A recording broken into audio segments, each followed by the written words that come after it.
श्री सुब्रह्मण्य षट्कम् शरणागतमातुरमादिजितं करुणाकरकामदकामहतं करकाननसम्भवचारुरुचे परिपालय तारकमारकमाम् हरसारसमुद्भव हैमवती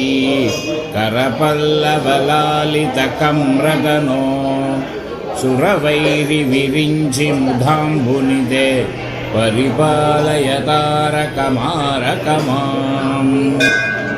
सरदिन्दुसमानषभाननया सरसीरुगचारुविलोचनया निरुपाधिकया निजबालतया परिपालय तारकमारकमाम् गिरिजासुतसायकभिन्नगिरे सुरसिन्धुतनुजस्वर्णरुचे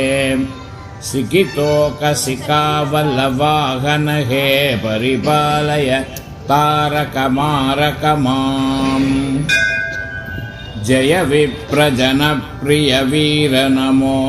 जय भक्तजनप्रिय भद्र नमो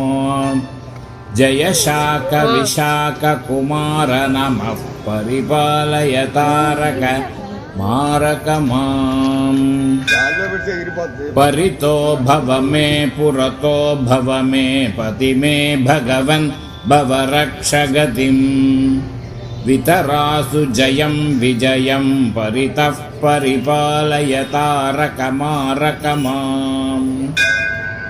इति कुक्कुटकेतुमनुस्मरतां पठतामपि षण्मुखषट्कमिदम् भजतामपि नन्दनमिन्दुभृतो न भयं क्वचिदस्ति शरीरभृताम् गाङ्गेयं वह्निगर्भं शरवणजनितं ज्ञानशक्तिं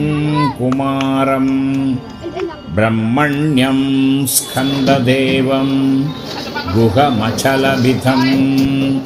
रुद्रतेजस्वरूपं सेनान्यं तारकघ्नं गजमुखसगजं कार्तिकेयं